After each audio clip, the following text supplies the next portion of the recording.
ពេលថ្ងៃម៉ោង1មុនចូលថ្នាក់ហើយដើររើសសម្រាមមុខថ្នាក់ក្រោយថ្នាក់មករើអស់កូនរើអស់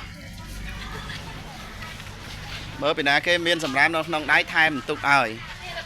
ពីណាគេអត់មានដក5បន្ទុក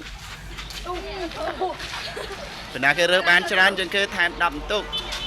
លឿនញាប់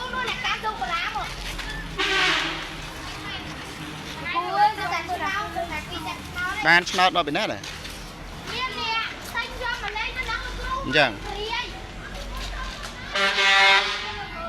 លឿនញាប់ឲ្យចូលវិញលាងដៃលាងជើងស្អាត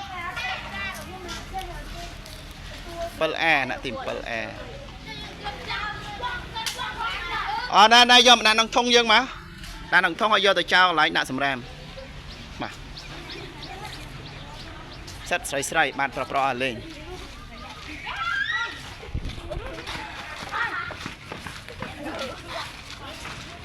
អូខេ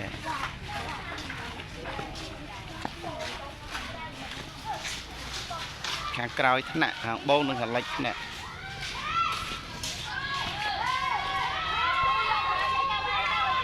នៅមុខថ្នាក់